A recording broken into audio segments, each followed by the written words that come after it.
The hard place, like a wind from Goldland, he sweeps by, blown far from his homeland in search of glory and honor. We walk in the garden of his turbulence. Welcome to the Movie Joust. My name is Jesse Nussman, a film critic living here in Atlanta, Georgia. And with me on the other line, starting their cars, revving their engines, and going vroom vroom all the way to Monaco, it's Josh Sewell and Jason Evans. Well, welcome, guys. Hello. Happy F1 Do we have day. to record this one?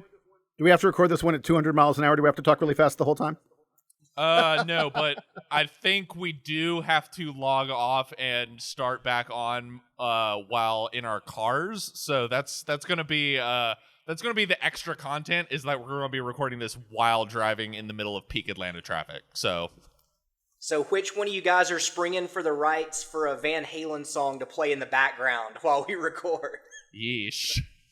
Apple spent some serious money on the music in this one. Yeah, so we're talking about, I think, one of the more crucial blockbusters of the summer, I would say, if only because it is, you know, as Jason indicated, Apple sort of dipping their toes into like, nah, Hollywood, we got the summer blockbuster this year. Even though I think Warner Brothers is handling theatrical distribution. But that's a technical. That's just someone who has a relationship with the theaters, get us in the theaters and the such. This is Apple trying to do what they've never done before and really make a blockbuster. Yeah, and spending a lot of money on this. I believe this is one of the more expensive movies of the year, over $300 million. Essentially, it feels like, correct me if you guys feel differently, but I feel like this is Apple trying to re-engineer a Top Gun Maverick, sort of like, okay, can we get what the director of Top Gun Maverick, Joseph Kosinski, will bring him back on. Instead of strapping IMAX cameras to jet planes, we'll strap them to F1 Formula One cars. Let's see, Tom Cruise is busy. Who's another like aging movie star from the 90s who we can bring back, and he's kind of like, you know, the rough and raggedy sort of rogue of the industry, and he's going to teach those young whippersnappers what's what. Who's on hold? Brad Pitt. All right, bring him in. And then now we have F1. And my question to you guys is, did it pay off? Is this the magical summer blockbuster that Apple is hoping for? So first of all, no. Damn. And by no, I mean it's not going to be the biggest movie of the summer. I don't even think this is going to get to, I think this gets to around 130, 150 million or so domestic. I don't think it's going to make, you know, the 200, 250 that Apple probably needs it to make to have a shot at having a profit on a $300 million movie. Although I think it's going to be huge overseas. F1's bigger overseas than it is in the US. And that is true. This movie's going to just kill over in Europe and Asia, where they really are into F1 to some extent.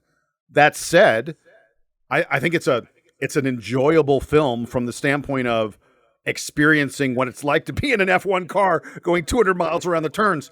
It is. My son said to me, and I think this is a really smart comment about it. He said it's an experience more than a movie. It's like being in a Disney ride or something like that, and being completely immersed in some otherworldly place, in this case, in a car going super, super fast.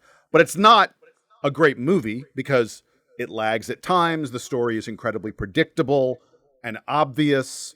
The acting's good, but I didn't find any of the characters to be like, wow, that character really, I identify with something in them, or I really understand what's going on, and they're on an interesting journey. None of those kind of things that make a great movie are present in this film. But man, the cameras, the technical aspect of it, the visuals, the sound is amazing. So it's a great experience. Josh, what did you think? You were sitting next to me at the press screening, and you were I couldn't tell if your seat was maybe just a little loose, but you were vibrating with excitement the entire time. Yeah, like Jason said, the racing sequences are super intense. Like, my palms were sweating. It's, if you read behind the scenes stuff, they specifically built these cars to house the camera equipment so that you can see that this is really Brad Pitt driving. This is really Damson Idris? Is it Idris? Yes, that's his name. Yeah, Yes. Damson Idris driving. So there's, I'm sure there's some stunt drivers as well, but there's a lot of scenes where you can tell that these are these actors going insanely fast. And, I would agree with Jason that it is an experience. I'm thinking like people who live close enough to those 4DX theaters where the seats shake and they like spray water in your face or something. Like I could see people springing for extra on those. You know what? It really is more You're of an amusement tempting park me. ride.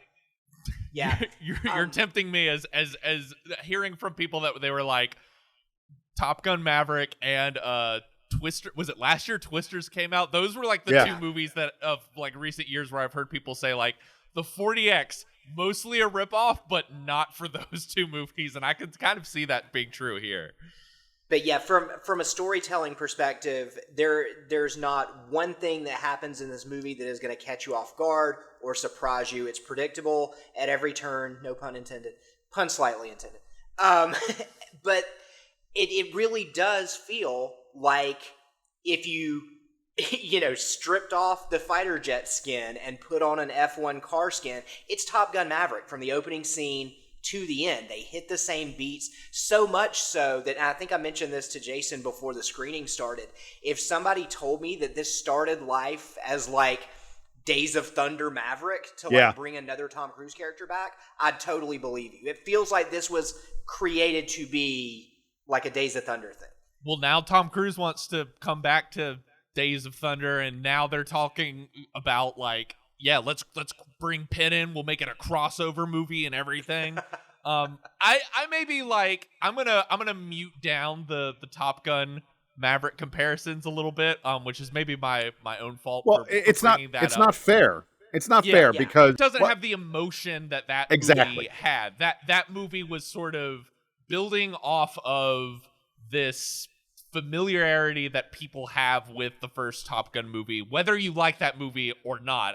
I'm personally one of those people that think Maverick is a better movie than the first Top Gun, but using that familiarity to figure out like, okay, how can we attach like a sense of emotion to this story? This is a movie that like I'm kind of in the middle on. Like I definitely agree with you guys. It as a technical feat, this thing is pretty amazing, and like the thing that Jason, like you said right to me, like as soon as the lights went up, was I can see the money on the screen, which isn't necessarily like proof in the pudding of like good movie, but we see so many like summer blockbusters where it's like, dang, you guys kind of just rushed that out there, and this is definitely like, even down to like the sweaters people are wearing, like Brad Pitt wearing a sweater at one point in this movie where I was like, that sweater probably costs more than my car. Like even down to just like the drip people are wearing in this movie is like so luxurious.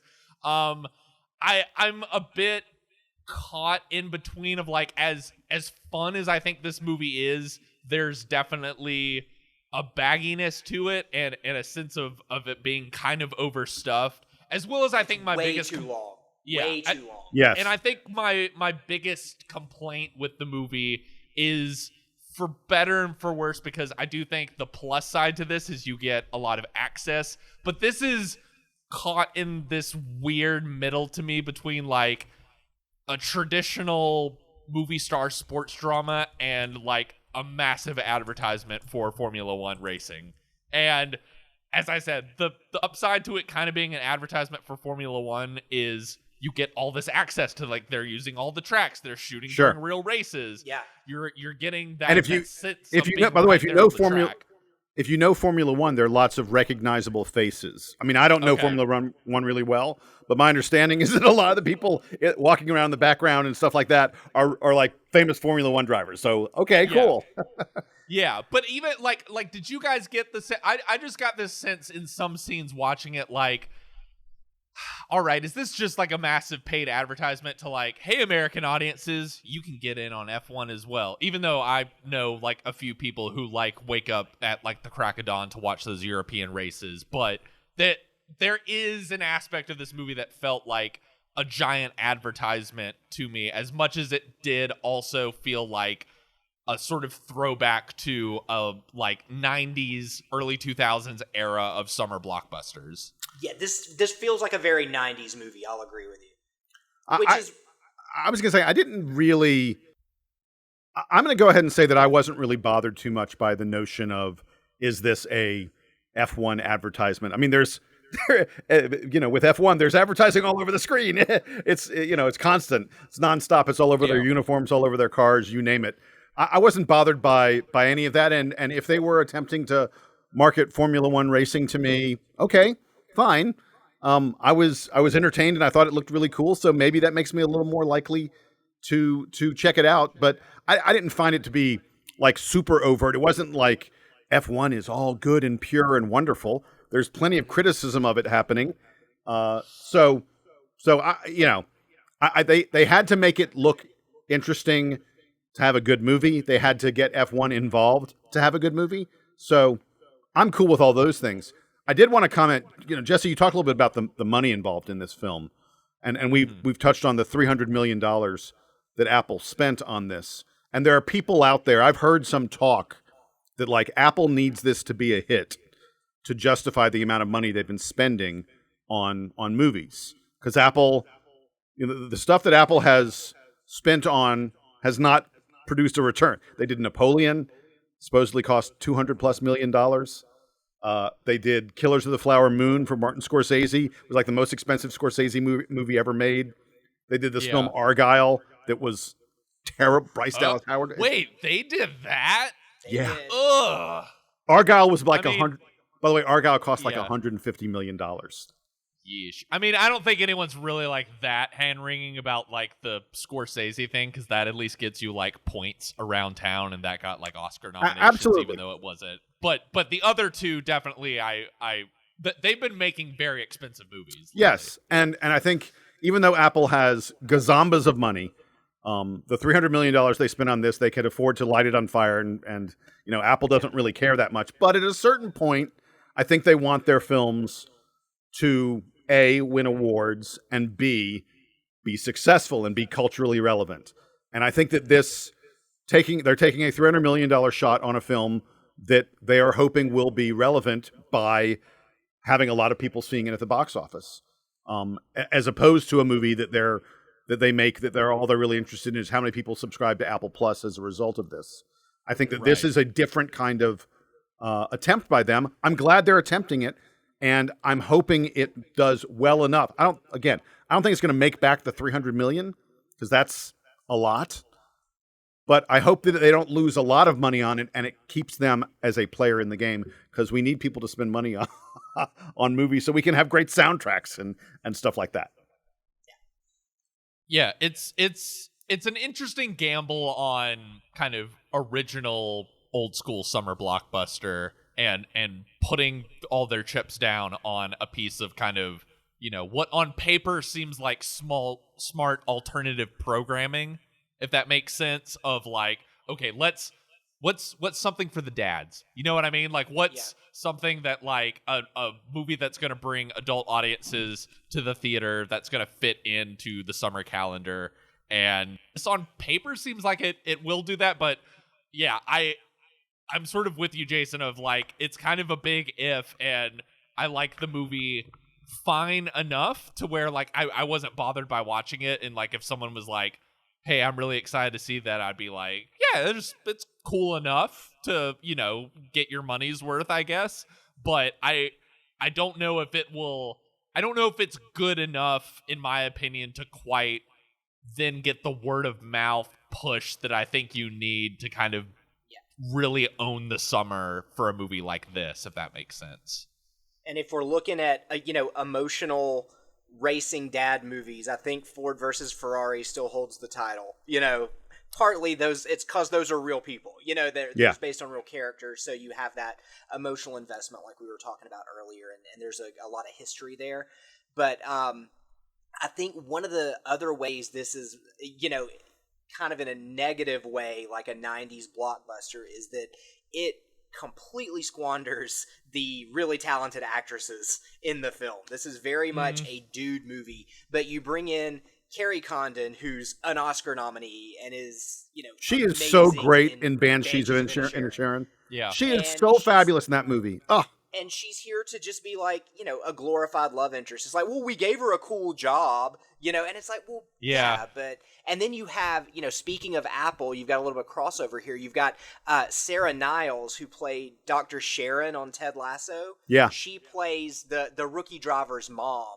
And so she gets a couple of, funny little lines, and she gets to have a little bit of like the emotional heft of the story when, spoilers in a racing movie, somebody gets injured in a race, and so she gets to pull that weight a little bit. But other than just a handful of scenes in this 2.5 hour movie, they're hiring really, really talented women and giving them absolutely nothing to do, which is a bummer. well, that is because Brad Pitt is in this movie, and Brad Pitt must be in, 98% of the scenes, if not 100% of the scenes. And by the way, I want to say, I'm here for it. Brad Pitt is a gorgeous-looking human being. There's a scene at the very beginning of this film where he's like driving his pickup truck or whatever it was, his beat-up car, and it's just him driving across the countryside, and the camera sort of slowly pushes in on his face, and I went, I think I'm in love. I mean, like, he looks so great. He has so much magnetism. There are stars, and then there are stars, and he is in the stratosphere. And this movie is. I did think about that Quentin Tarantino quote multiple times while watching it, where Tarantino is like, Pitt is like the one actor I've worked with where, like, when you're like looking through the viewfinder of the camera, I forget what the quote is exactly, but he's like, when I'm looking through the viewfinder of the camera, like, I feel like I'm like watching the movie in the theater of just sort of, you're just like, that's a movie star right there. He really has sort of, as he's aged, I know he got like a lot of Redford comparisons early in his career. It feels like he's morphing into this combo of Redford and Paul Newman, which is I was pretty going to say, good I company think to of be him in. more like, Newman now. And maybe, I think both in kind of like, I think Pitt has really interesting taste that doesn't always pan out, but he is, willing to sort of attach himself to interesting projects. And, he doesn't do superhero movie like Brad Pitt. No, doesn't go for the money. He doesn't go for the cash grab. I'm sure he got paid a ton of money to make this film because. Excuse me, I beg your pardon. He was in a half a second of Deadpool 2. Thank you. Doesn't count. He's willing to be a little like rugged now in the way that Newman was, in the way that like Redford, I feel like always kind of there was something sort of like pretty boy about him in the beginning, but then sort of like regal and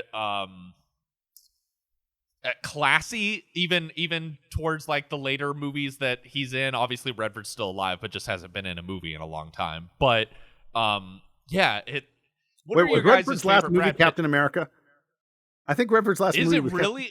He was in Endgame. He was in Endgame. Oh, for that's a scene. true. Oh, that's true. Yeah. I was thinking of what's the one where he's like the elderly gentleman who's like robbing banks. Oh, Old Man and the like Gun. Wooing. That was a solid movie.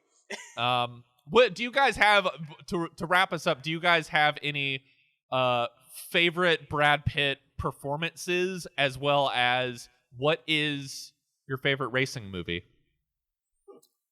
I think probably my favorite Brad Pitt performance is the original Ocean's 11. He is, look, in that movie and in this movie, he does so much with just a few words, with a look. He exemplifies cool as much as anyone out there. Favorite racing movie? Wow, you guys give me a Brad Pitt stuff while I think about my favorite racing movie. I'm not sure about that one. Okay, well, I'll go. I think, Jason, you kind of, are helping me prove what I was going to say is that, one thing you often hear about Brad Pitt and that I agree with is that, like, he's a really good character actor trapped in a movie star's body. Yeah. Where, like, all my favorite Brad Pitt stuff is things where he's not the lead. He comes in and 100%. just kills it for a little while. Like, one of my favorite things he's ever done is Burn After Reading. He's so funny in that movie. He doesn't do a ton of comedies, and not in the movie much, spoilers, but just an incredible character. Like, as soon as you meet him, you're like, I know this guy. Like, I can see this guy's life. And it's just so fun to watch him kind of put ego at the door and just be a total idiot that it's a lot of fun to watch. Yeah, my favorite, it's maybe a little bit of a boring answer, but I kind of have a take to back it up. It's like, I really do think Cliff Booth is like the best performance, best role he's ever gotten. It's really and obviously that's a little basic because he won an Oscar for that. But can you think of too many times in history where like great actors or great movie stars have won Oscars for what may be their like defining role or like their best role?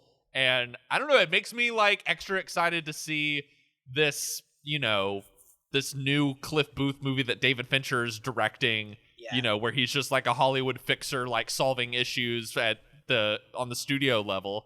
And, you know, it like a good comparison is it would be like a friend of mine watched The Verdict the other day and he was like, The Verdict rocks. Favorite, like, love Paul Newman in it. And I was like, isn't it crazy that Paul Newman didn't win his best acting Oscar for that movie? Yeah. And like, not that he's like bad in The Color of Money, but like that's such a like, oh, we really screwed up. Like this was really like his like great like late stage performance. And we actually gave it to Brad Pitt for that in the Tarantino movie. So one of those rare opportunities where it worked out. Josh, do you guys have racing movies in mind? Because I had one I wanted to recommend to the listeners. I got one. I figured it out, and it's sort of very tangentially a racing movie. Logan Lucky, which that's a good answer. I mean, I adore that film. It's a good movie. It's Soderbergh. Just I mean, he recreates the ocean. It's Ocean's 14 or whatever, if you want, you know. But Logan Lucky, which takes place around a NASCAR race, is just a lot of fun. That's my favorite racing movie.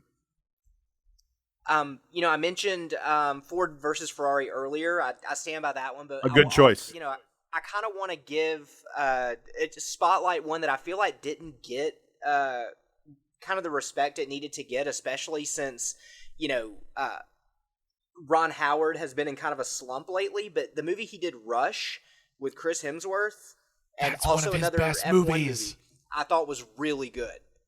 Yeah, I remember really enjoying that when it came out. The one I'm going to recommend is, I think I talked about this movie with Jason after the screening, but Josh, I'm curious if you've seen it. It's called Grand Prix. And it is a John Frankenheimer movie from the 1960s that is, it's not like the greatest bit of drama, but if you're into kind of what this Joseph Kosinski is doing in this movie and sort of like strapping cameras to race cars and stuff, this is like them attempting to do that in the 1960s with Formula One racing. Oh, and James Garner, I'm in. Yeah. It's actually like super cool. Like I watched it a few months ago in sort of like I gotta give credit to YouTuber Patrick Willems, who like made the connection between this and F1 and a lot of the like similar camera setups and stuff like that. But if you a movie that really puts you in the seats of what it's like to be in a fast-paced race car, and you're just sort of zooming around these different tracks like all over Europe, and just as like a travel log and a visceral experience, it's pretty fun. So I would say if you see this movie and you enjoy it, definitely check out Grand Prix because it's very similar, I would say, stylistically. Well, and of course we have to, of course, also recommend Talladega Nights: The Ballad of Ricky Bobby, which. Practically a documentary of my childhood, man. Oh. I saw it with my younger brother, and the scene where Ricky Bobby's dad walks up to the window and they're like, "Mister, these tickets have been waiting on you for a long time," and he just turns around and he's like, "I got two." We're like, "That's our dad." I think the moment of them putting Will Ferrell sticking the knife in his knee is probably, I remember like seeing so that good. with so my good. uncle and just like both of us like in tears laughing of like the longer that scene goes along. Every single scene with the kids, with his two kids, is just like just so great. Why can't Someone get Adam McKay and Will Ferrell back together again. Please, can we do this, Really? please? I keep holding out hope that can't I've just been burned so many times by the Adam McKay experience lately, and it's we don't need to go into it. It's just so Right. frustrating. Someone who meant so much to me with their comedies and who I align with so much with what he wants to say with his movies, but just like the fun in them are gone at this point. Yeah. It's You didn't it's think Don't Look disheartening. Up was hilarious? Yeah. Hot The take, Big would've Short been is better as great. a drama. Hey, The Big Short is Yeah. great. Big Short is good. Big Short is good. Well, guys, do you have any last F1 thoughts before we close out for this episode? Don't if you're at all interested in seeing this, do not wait for it to be on streaming unless you happen to own a 50-foot screen in your house and have Dolby surround sound that you can listen to it in your home. Because if you watch this on a regular TV in a regular living room, you are cutting yourself out of the experience. I think that's a great point. As much as I'm sort of lukewarm on this movie, if you have, as you said, if you have any interest at all, like, just pay the money to see it in a theater. Like, it's not worth waiting to see it at home. And if you're like me and you need to know, like, when is the best time to, like, get up and go to the restroom and not miss anything, there's a huge chunk in the middle of this movie where you'll be fine. You can go when they're playing The poker scene. at the bar. The poker scene is completely unnecessary. Yeah, there's a ton of, like, little 2 and 3 minute scenes sprinkled throughout where you're like, why is this here? It's just really shaggy. Yeah. But Well, it's worth it for be that sure to last hour, though. That last hour of racing is just phenomenal. the racing scenes are great. It's any time that they're not in a race car, you can go to the bathroom. I think is the strategy to take. We'll be sure to check out our other review this week for Megan 2.0, as I've been calling it, Mithrigan 2.0, as well as check out previous reviews we had on stuff like Elio, 28 Years Later. Have you guys seen 28 Years Later yet? I'm going this weekend. Oh, God! I know! It's less out of shame and it's more of just sort of like you have no idea how often I was just like refreshing my letterbox after I watched it, just be like, I just need someone to talk about this movie with. It's so crazy. I need takes. I need takes. And be sure to come back to us next week where we will I'm sure have really spicy dinosaur takes about the new Jurassic Park movie. By the way, I'll be at Disney this weekend, so I will not be able to see. I'm missing Jurassic World, so we can sit around and you guys can tell me whether I should see it or not. Because frankly, the last three have been utter trash. You can tell us what your top 5 favorite dinosaurs are. That'll be your homework for the episode.